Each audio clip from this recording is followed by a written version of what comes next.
Hi, and welcome to Let's Talk, the podcast where we break down storytelling across books, television, and film with a special love for book to screen adaptations. Here, we talk about craft, character arcs, structure, dialogue, visual language, and the creative choices that shape how a story lands. If you like thoughtful conversational deep dives into the stories you can't stop thinking about, you're in the right place. Let's talk.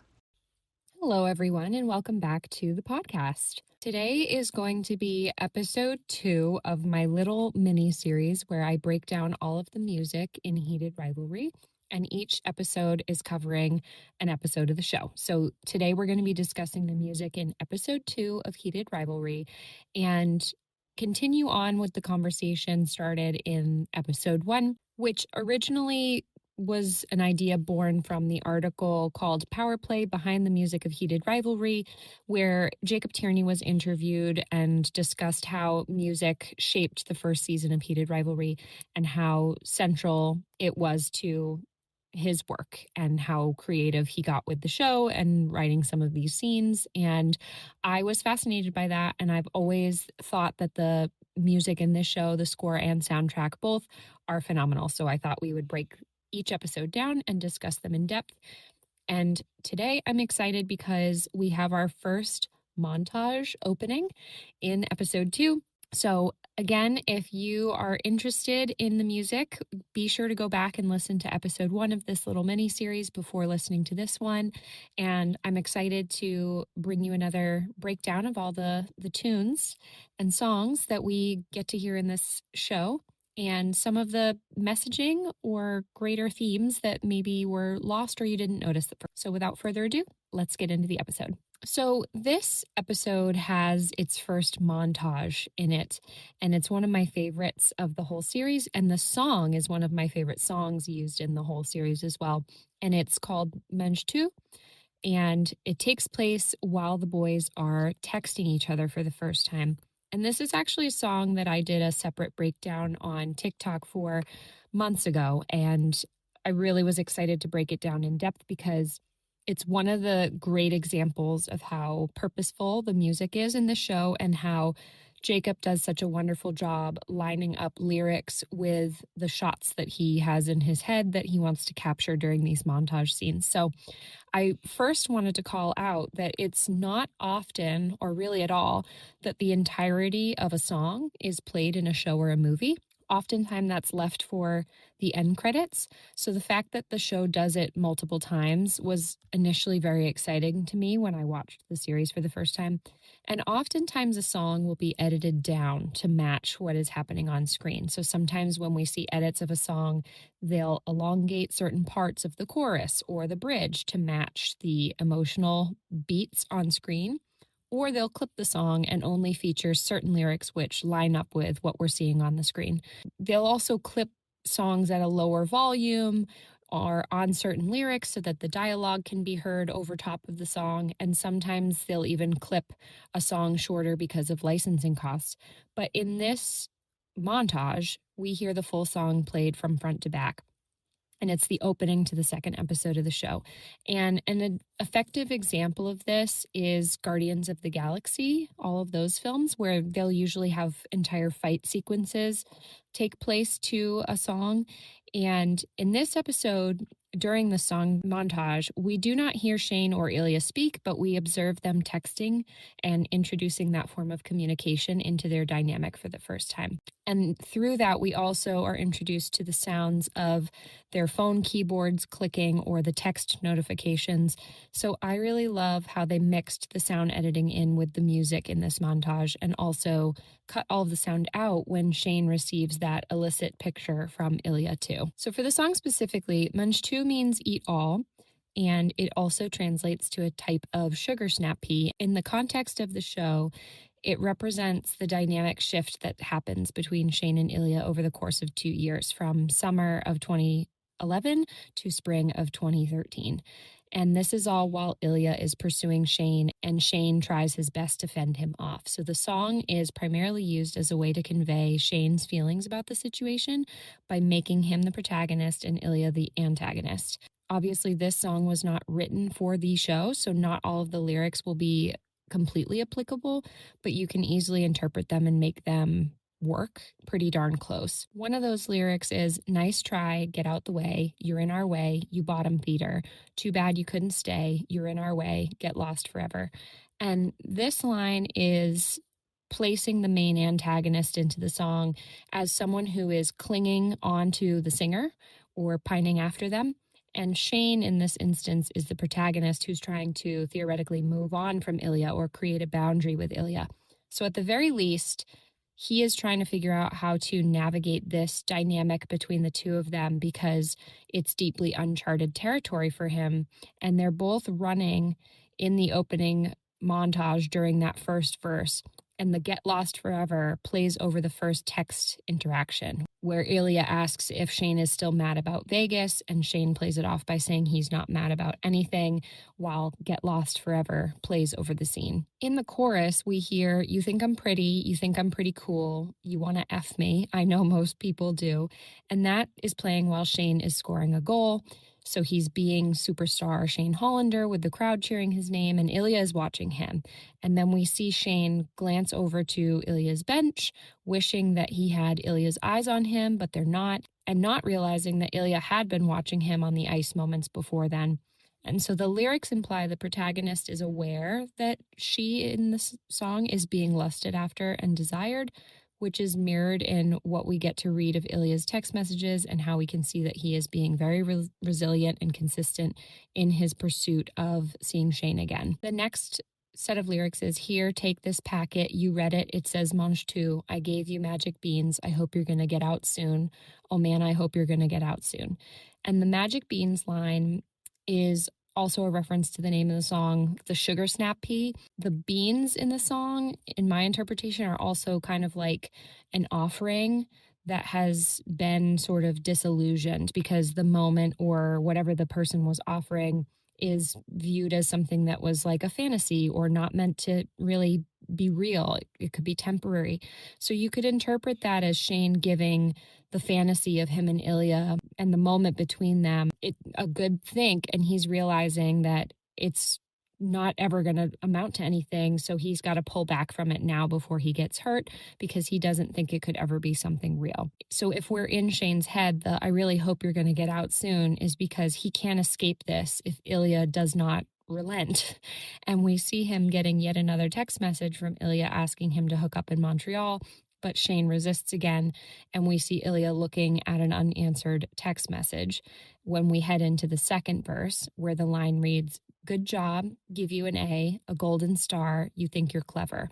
And I love how this lines up perfectly with Ilya's text message coming through and making that joke, and that for once he's using proper English. So it's a fun play on the words and that sort of academic schooling concept found within these lyrics. And the lines are sort of making the situation seem like it's coming across as this childish effort on Ilya's part with that kind of school reference of getting an A and a gold star and giving it to Ilya in this situation.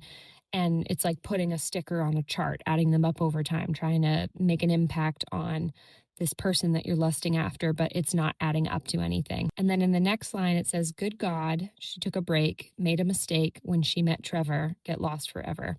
So this third person reference almost makes me wonder if the singer is referring to herself here. So in this case, Shane would be implying that he's taking a break because meeting Trevor, who could be interpreted as Ilya, is now becoming a distraction for him that he may view as a mistake. Despite enjoying it so much and acting like he's not, he is secretly enjoying it, and we can tell that from his little smile in the scene too. When we repeat the chorus for the second time, we see that even though the song is heavily implying Ilya is the one obsessing over Shane, Shane is also sitting at home watching Ilya on the TV, lusting after him as well. And then we head into the bridge, which is my favorite part because the lyrics here are really beautiful and also line up perfectly with the scene again, where it says, "I know you're up late, hunched over your phone, like a tree atop a hill that's crooked from the wind that bites." So we get these lines about the two of them being on their phones at night. We see them texting. Both of them are in the same position. where they are being painted as someone obsessively looking at their phone, watching each other from a distance, and being worn down over time, where the wind that bites is likely meant to convey that rejection wearing down on these people over time because they keep coming back again and again and again. And that's conveyed with Shane's hesitation as he's typing out a text response and how we get to see him type and then delete it. He's getting closer to giving in to Ilya. And it also is a really great narrative device because we will see over the course of the show how Shane is hesitant in his text responses in the early stages of their relationship. And then towards the end of their relationship in episode 5, he does not hesitate at all when he's answering Ilya. The next line of the song is, "You say you're lost at sea, call the RNLI," which means the Royal National Lifeboat Institution, which is a rescue service in the UK. Again, that could imply the person being swept away by their own delusions or emotions here. And then the next line is, "You're washed up, irrelevant, and standing in my light." And that plays over another scene where Shane is hunched over his own phone and he's being worn down further by Ilya. So the main issue here is less about Ilya wanting Shane, because Shane likes that, but he's a considerable obstacle in Shane's way that's preventing him from moving forward.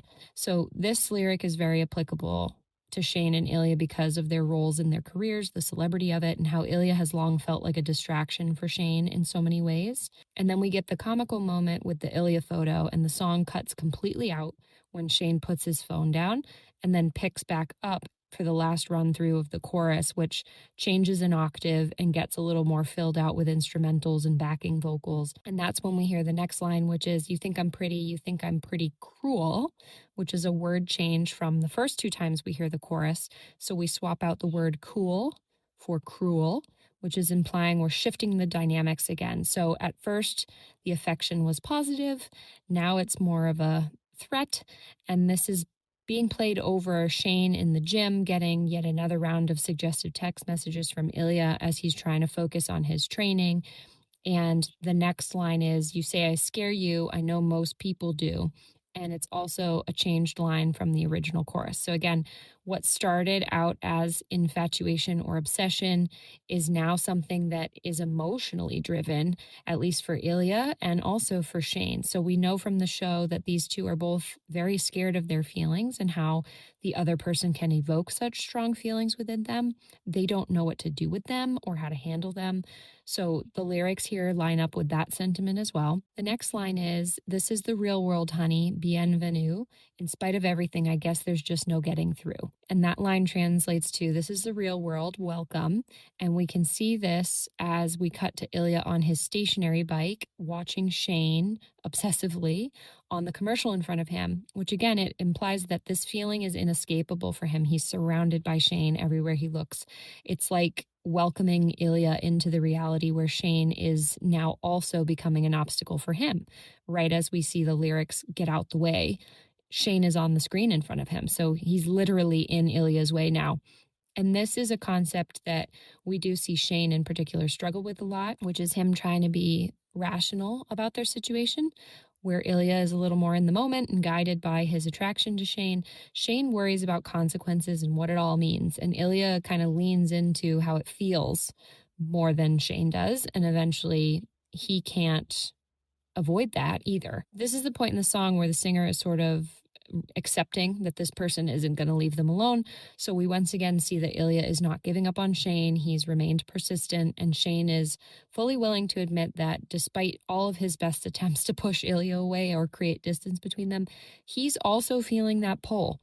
And that's when we get the line, "Nice try, get out the way, good job, just take a fucking hint. I said I'll see ya, wouldn't want to be ya, wouldn't want to be ya, yeah. The way these lines are strung together, it kind of implies frustration or irritation over the situation, but I think it also implies that there's a resolve to accept it because the lines swell here. And it's the most angsty part of the song before we slow back down again for the ending part of the song when we see Shane alone in his bedroom and he's revisiting a text message in the quiet of his own bed. And that's when we circle back to the top of the lyrics, which is, "Nice try, get out the way, you're in our way, get lost forever." And this time we see Shane smiling when Ilya answers his text message. And we can infer that the line, "get out our way," is no longer a literal sentence because we get to see them together again after this 2 year back and forth that starts the episode. So I think this song is a wonderful example of continuity between the lyrics that we're hearing and the tempo that we're trying to feel. It's playful, it's fun. The song is also playful and upbeat and fun. And the way that the camera blocking was done and the way that the montage was put together is so meticulously planned to line up with the sentiment of these lyrics and kind of help aid us as viewers understand where both Shane and Ilya are mentally and give this sort of overarching theme of they can't move on from one another, even though they're both trying to in their own way. They can't, the other person will not get out of their way. They can't stop thinking about it. And I love how intrinsically tied to the scene this particular song ended up being. It's really, really cleverly done. The next song is part of the original score by Peter, and it's the song Heartbeat 2, which is when the two of them are texting before the game.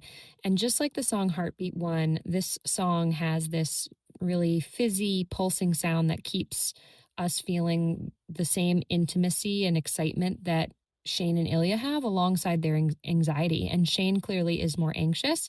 Ilya is more excited in this scene, but I think he's hiding his anxiety better too. And it culminates the fact that the two of them have gone 2 years texting back and forth, of Ilya trying to finally get Shane to give in to his advances. So the song starts with the piano notes playing in a quick succession, and then we get another slower set of notes over top of it, while the background introduces that synthy sound that we often hear in the original score. It's layered over another set of notes to kind of create this buildup, and then it gets ever so slightly louder as the camera gets closer to Shane and Ilya's faces, and we can see their facial reactions to the messages going back and forth between them, and also hear the texting sounds that we were introduced to thanks to the montage at the top of the episode. When Ilya asks, "Are you as hard as I am right now?" it's like the sound ramps itself up and then drives itself off a cliff. It's like all the sound cuts out right alongside it. So we go from being immersed in the moment and in the emotions of the moment right alongside Shane and Ilya to being snapped back into reality with them when Marlo talks to Ilya and Shane reads the message on his screen. So when we see Ilya and Marlo talking, there's no sound. Then when the game ends, there is this more casual song that plays over top the players getting off the ice. And when we see Ilya approaching Shane's condo, and the song stops right as the door to the stairwell shuts behind them when Shane confronts Ilya about the text messages. This is technically a transition song. It's an original piece, but it's an unreleased piece, so it's not part of the score. It's too short to be cut as a full song, but it's used to blend the rest of the score seamlessly into the scene, and it has the same sort of up-tempo humorous beat, which leads us into the funny stairwell moment between the two characters where they're running up the stairs before we dip into the more serious moment between the two of them, and we get to hear the iconic song "It's You" for the first time on screen. The song "It's You" by Peter is used for the first time that Shane and Ilya are having penetrative sex. And the song starts at the most perfect moment. And in so many ways, I think it perfectly captures the moment between two people when they finally stop skirting around things and all the small talk and give into their attraction and connection and feelings. And in the show, this moment is right after Ilya jokes about having one cigarette, and he finds Shane looking at him with these adoring eyes and his little smirk.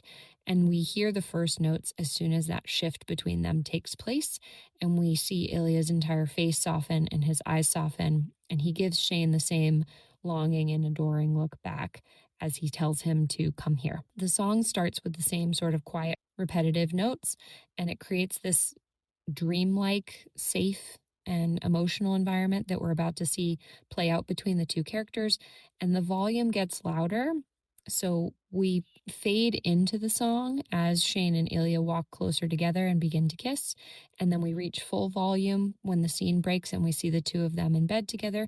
And what I find fascinating about this song is that there are some notes in the sequence that sound almost like they're fumbled, like the timing between them is purposefully off between the notes. So some of them are too close together, some of them are perfectly spaced. And in a way, I like to think that Peter did this in order to imitate that nervousness between them and that sort of heart skips a beat sentiment that would be taking place between them, especially for Shane at the beginning, since this is his first time. But in the book, we get to be inside Ilya's head, and we know through his memories that he was equally terrified in this moment as well. The lyrics that we hear right at the moment where Ilya starts to initiate properly, we're put into Shane's head here by the camera work. So we're focused on Shane's face, watching his reactions, and initially that's the focus is on Shane. And the lyrics begin with the question, "Where were you? Where were you?" Right as we see Ilya reach for Shane and Shane hold on to his hand. So it's like they're reaching out for one another and wondering this question, "Where were you?" What I love about this song is that there is the main music that loops in the background. And then once the lyrics are introduced, there's this huge swell of synth that plays behind the spoken lyrics. And then the synth fades as soon as the lyrics have been delivered. So it sort of heightens every single word. Those first lyrics are followed by the lines, "Please don't go," which I think is fitting because in the book, Shane often feels that he must leave or Ilya must leave right after, but wishes he'd stay or that he'd be brave enough to ask Ilya to stay. So this is a thought that both of them have had many times. That segues into the lines, stay right here, as Ilya is asking Shane if it's okay. And we see both of their reactions as the line continues on, don't ever leave, don't ever leave. And then we get this momentary break in the lyrics for a new series of notes being introduced, and they're much lighter, and they play on top of the repeating lower register of notes. This is when we finally reach the chorus of the song, when we hear "It's You" for the first time. And we hear that lyric repeated a total of 7 times, and the sound lowers slightly when the two characters are speaking to each other. And there is a distinct lack of lyrics during the climax of the scene, pun intended. And then once we see them finish, the line asks, "What the hell are you? The hell are you?" And the volume increases again to move the music to the front of the moment and their voices to the back. These lines are now delivered with a female voice as backup vocals. So there's now 2 voices singing, where at the beginning of the song, it was only Peter's vocals. And I think that's a way to imply that they are connected even more deeply now, but also to give more depth and texture to the song and the moment. When we cut to them in bed in the aftermath, we hear, "Now please don't go, now please don't go." And again, that's moved to the back of the scene again. So the volume of the song is lowered so that their voices are moved forward and we can hear Shane deliver the line, "Now the bed's all dirty," and Ilya replying to him. Then, right as Ilya gets up to shower, the lyrics repeat the lines, stay right here again. And in that exact moment, Shane would be thinking that, "Don't ever leave, don't ever leave." And it's said right as Ilya gets back into bed and lies on Shane again, who's blissfully content and clearly wants to be close to Ilya when we see him kissing his forehead. Then one of my favorite moments is when Ilya turns to look up at Shane and we see Shane kiss his forehead.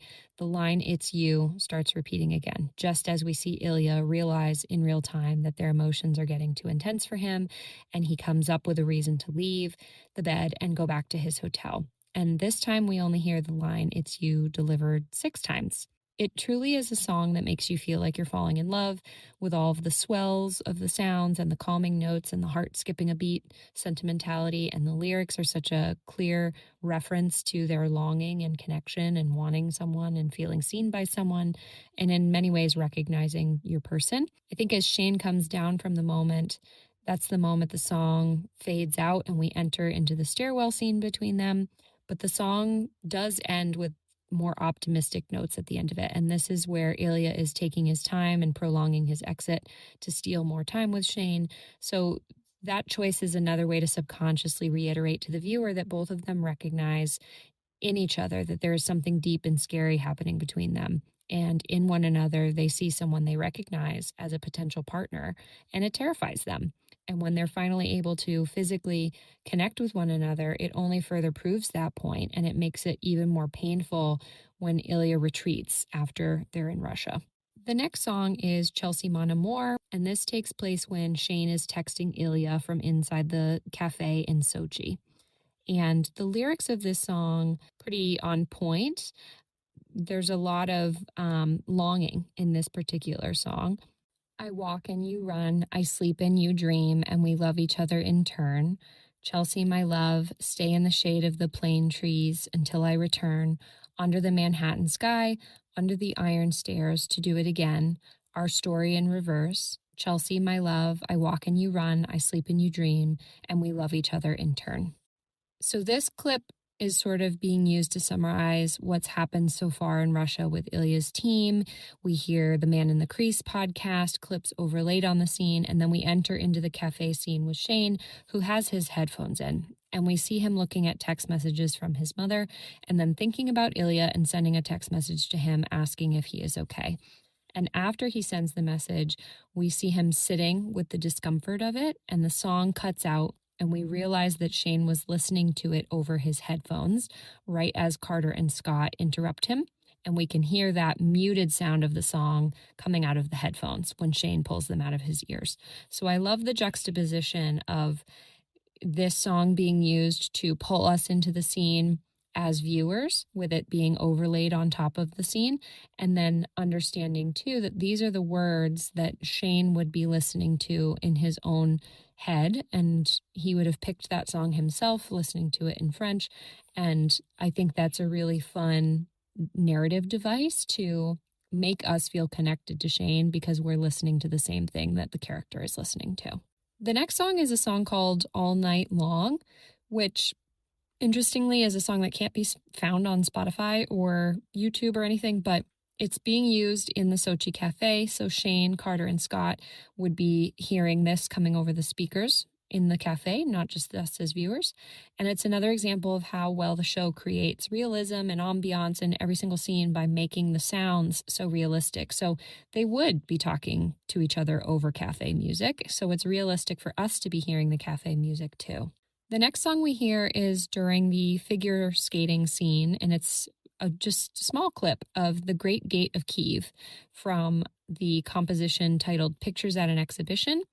And this song is actually part of a 10-song composition. The 9th song is called The Hut on Hen's Legs, Baba Yaga, which, of course, if you're following along with Hudson Williams' career, you'll know that he's about to be in a show called Yaga.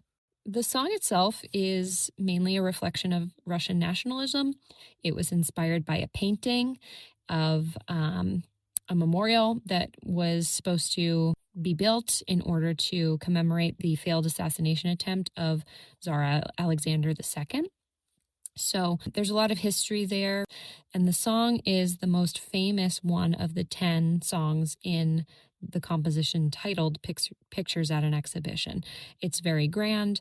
It's a very interesting choice for the Canadian figure skater that Shane is friends with to use in his routine, and Shane trained with him. So for him to be using this in his routine while in Sochi seems appropriate. And the version we hear is with a full orchestra. And I had read that this means that it was likely the version by Maurice Ravel and not the original composer. The next song we hear is Pomp and Circumstance, March number 1 in D major, which is when Shane and Ilya are talking in the rink, and Ilya says, "No, I did not answer your boring text." And Pomp and Circumstance is a series of 6 orchestral marches by an English composer named Sir Edward Elgar. And March number 1 in D major is a song that most people have probably heard before because it's famous for becoming a processional song that's used in a lot of American graduations for school. And I guess it's also known in the United Kingdom as the anthem, also titled Land of Hope and Glory. The next song that we hear while Ilya prepares for the gala with his father is Piano Concerto number 2 in C minor. This song plays from the beginning of the first movement all the way through to measure 74 of the composition. So it starts the moment when Ilya tells his father, "Mother is dead, you remember." And it slowly brings us into Ilya's headspace, and we can feel the dread and the heaviness of the moment through this song. And it's then overlaid on top of all of the shots of Ilya's dissociation and all the moments when he's dissociating at the gala. And we see Ilya standing there staring into space before Svetlana interrupts them at the gala. I also love that the sound editing in this moment has the music very loud at the very front of the scene, and we can hear his father talking with that audio at the front, and then it slowly takes his father's voice and makes it sound almost like he's speaking from underwater to mimic how it sounds to Ilya in that moment when he's so disconnected from reality. And then when Svetlana's voice cuts in, it cuts in clearly, and that's when we see Ilya bringing himself back into the present moment. And this is also when we can tell that the music is playing in the ballroom itself as background music, and it fades from being at the forefront of the scene and being used over Ilya's thoughts to the background of the scene playing in the interior of the building that they're in. And that's when we watch Svetlana and Ilya make their way downstairs towards the bathroom. In the bathroom scene at the gala, this is when the song switches to Piano Concerto number 2. Then this is when we hear a different section of the same song again in the bathroom scene. So when Sasha pops the cork, we get this passage of time and we cut to a different moment of the song. So this is the second movement at measure 133, and it plays all the way through this really beautiful piano solo, and then it fades right into the moment that we see happening between Ilya and Sasha when we get another original work of Peter Peters there. This song is used in a similar way where it's clearly playing in the background of the party over the speakers, so the characters themselves would be listening to it as well, and it provides a very pretty atmospheric sound to play beneath the dialogue between Ilya and Svetlana and Sasha about hockey and how she's predicting that Ilya will win the cup.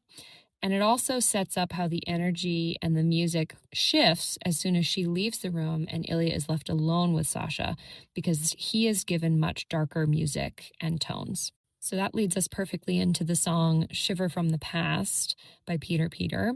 And this is the conversation between Ilya and Sasha.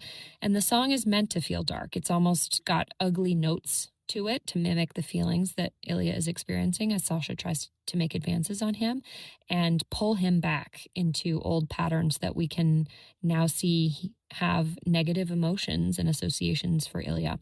The song drowns out the classical music that we know is playing inside of the gala, and it's meant to, again, put us into Ilya's headspace. And I think if you didn't infer that their dynamic prior to this song playing over this section was poor, there's no question now that Ilya does not have positive associations with Sasha and the things they used to do together, at least not at this point in time. The title also implies that as well. There's a very negative connotation to this past hookup of Ilya's, and when the scene ends with Sasha leaving and Ilya looking at his phone, you can feel how he's trying to move forward into a future that sounds like the song It's You, and escape from this really dark reminder of his past self. And what I love about the music is it paints this entire picture of Sasha as a character with just this one short song. And this scene is given so much more depth now that you know that Ilya has this negative connotation with him. So in a minute and 50 seconds, I feel like the music filled in a lot of the subtext for what I was witnessing between the two of them on screen. The song ends right when Sasha pushes himself away from Ilya after he's been denied by him, and we hear the classical music come back into the foreground again. So we're moving away from Ilya's ugly feelings and discomfort that was brought on by Sasha's actions. And then when Ilya looks at his phone and Sasha walks out of the room, that's when we fade right into the next original song by Peter Peter, which is titled Spring. And this is also the song used when Shane is watching Ilya win the cup. So the song begins when Ilya is looking at the text message from Shane that he sent to him during the Olympics. He's feeling very sorry for himself in the bathroom of the gala. And then it plays over the time jump, indicating that it's now the spring of 2014, which, again, spring is reminiscent of the title of the song. It flows right into Shane arriving at the Pikes' house to watch the cup finals with his teammates, and it fades as soon as Shane enters into the kitchen to get his ginger ale. And then the song is only 45 seconds long, but it has this very steady kick drum beat and this like spacey, optimistic synth over top. So it feels very bright like spring. And we do get a little tune over the TV coverage that's, an original sound for the network before we cut into the locker room scene where Ilya starts to give his team his speech before they take the ice. And that's the song I Want to Win by Peter Peter. And as an athlete, I loved this song so much. It's very schoolyard, rah, rah, go fight, win, cheerleader-esque in its sonic choices. And the song starts slowly, right when Ilya says, I need to win. And it starts to rumble very slowly behind his voice. And then we can hear mixed into it the subtle roar of the crowd. And the tempo and the volume gradually picks up the pace as he gets more intense. And the time gets closer and closer to when they take the ice. And behind his voice, there's always this subtle crowd cheer. And that's when we cut to the scene of them getting on the ice. We hear the added sound of the actual crowd cheering inside the arena. And the song is also used to play over Shane, who is watching Ilya from the couch. And there is a similar heartbeat type slow, steady beat that grows in intensity as the camera pans closer in on Shane's face as he's watching Ilya lift the cup. So the song starts really intense for Ilya's portion of the speech, and then it kind of has this dam breaking effect when everything slows way, way, way, way down to capture how Shane feels. And we see Ilya call out to his mother, and Shane's resolve breaks, and we get this slow, sad piano playing over his face as he holds back tears. And it brings us right back into the scene in Vegas when the two of them are about to present an award together, and we see them right before they see each other for the first time in months. And this very sad piano carries over into that scene to show us that Shane feels this way for months since that sonic melancholy noise carries into the Vegas scene with him. The next song that we hear is Let's Make a Deal by Peter Peter, which is played in the Vegas bathroom scene. And this song uses a lot of the same musical language as earlier songs like Heartbeat 1 and 2, but it's a little bit more controlled, which I think is on purpose. Both Shane and Ilya are afraid of exposing too much of their emotions towards each other in this scene, so the music mimics that because it remains very steady, and the piano itself is almost conversational. So the song captures how their feelings have started to become dangerous for both of them, and they find a familiar footing between them again with all of the heckling and the deal making, and Ilya introducing rules and a competition between them again. So the song starts playing after Ilya says, maybe ask nicely. And that tips us off as viewers that the mood has shifted again between them. And we also see this in Hudson's face acting, but the music is used as a secondary cue. And that progression of sound is consistent throughout this interaction with these really long pauses between single notes. And there's a lot of echoes to kind of mimic the uncertainty between the two of them. The only exception to this is the moment when Ilya says, let's make a deal. And that's when the piano drops out and we have all of the echoed kind of white noise enter in until Shane asks, and if you win, and makes eye contact with Ilya. And that's when Ilya kisses Shane. And in that moment, the song introduces these higher, brighter, almost like optimistic, hopeful notes on the piano. And then after the kiss ends, it returns back to where they were before and all throughout the interaction once Ilya leaves the bathroom again. So in this song, there's no real escalation like the song Melt from episode 1. And it also doesn't have the same release that we feel, especially in a song like Heartbeat 2 or 1. And that makes perfect sense because we're about to get the Vegas hotel scene, which has so much pent up energy within it. And it's a really clever music device because everything stays very measured right up until the moment that they kiss. There's no spilling over. The song just kind of sits steadily. And without that acceleration or drop like we've heard in other songs, it leads us perfectly into this high stakes song Inferno that we get in the Vegas hotel scene, which is one of the more, I think, impactful songs on the score itself because instantly, everyone I remember when this episode aired was asking, what is this song? What is this song? Because it elicited so many strong emotions from everybody who was watching the scene on screen. And the ramp up of it and the moodiness of it, it just perfectly fits the scene with all of the lighting. It has these very predictable staccato notes and techno beats, and it kind of blends everything that we've heard thus far about the two of them. It incorporates the competition aspect with a lot of that techno beat going on in the background.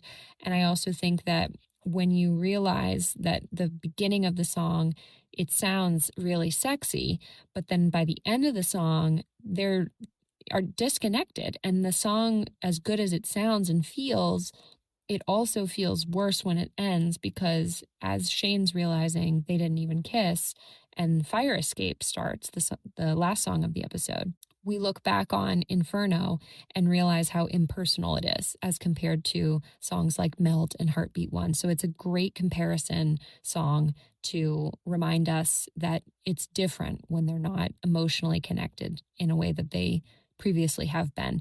This is raw and really rough, and yet it has its allure at the beginning, but by the end it doesn't necessarily feel that good, which I think is perfect for Fire Escape, the song that plays when we see Shane leaving the hotel room and entering into the elevator. And this is the same sound, it reuses a lot of the same notes from other songs, but it's almost like the most stripped back version of Heartbeat 1 and 2. And obviously, it has references to Inferno too. There are very few layers of piano and notes in this song. It's more like a spacey, synthy white noise song. And that white noise slowly takes over, and the music doesn't escalate at all within the song. Instead, the music part withdraws so that the white noise fizzles over it into almost like a static when Shane deletes the text message, "We didn't even kiss." And this effect works so well because Shane and Ilya's feelings for each other, they're really hurt in this moment, and they're both experiencing that hurt in their own ways for their own reasons. And removing any sort of musicality from this and just giving that very illicit emotional white noise is a very effective way to do that, because there's no melody between them right now. It's just fizzled out and it's painful. So that tonal center is familiar still. There's a lot of similar notes that we hear in other songs being sprinkled in here. So you can tell that this is related to the other songs we've already heard so far in the show, but the energy is being sucked out of this song. And what's left is just that white noise that's very uncomfortable. And it's definitely a song that I remember watching this scene for the first time. It added to my emotions feeling very frayed and raw and exposed alongside Shane and Ilya's. And it made the scene even more painful to watch because the song was making me so uncomfortable to listen to. And I think that's a brilliant, brilliant decision on Peter Peters' part to really create a song that isn't a song necessarily. It's just atmospheric noise to amplify the emotions of the character. So that is all of the music from episode 2 of Heated Rivalry. I loved this episode for more than one reason, obviously, but the score in general really picked up a lot here for me. And I thought that it was a really great showcase of mixing soundtrack and score in an effective way to paint a better picture of these characters' emotions, especially in the first 2 episodes where they're not on the same page and they're not communicating well. The music does a lot of the heavy lifting for us. And I just thought the way it was put together was brilliant. And I loved the ending double whammy of Inferno and Fire Escape. And I think that I remember at the time that the episode aired, everyone shared that same sentiment about those 2 songs in particular and the impact that they had on the scene. And that works in tandem with the lighting and the camera blocking and obviously the acting. So it's a very important aspect of why all of these moments work so well is the score and the soundtrack choices.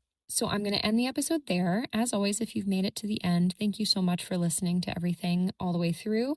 I really hope everyone's enjoying these breakdowns of the music. I think it's one of my favorite things to talk about because it is so technical, and also music is so personal and emotive. And I think that it's really fun to discuss that in depth and highlight the intentionality that goes into all of these decisions when they put the show together. As always, if you have any questions that you would like me to cover in a future Q&A episode, please feel free to leave them on my Instagram or my TikTok page.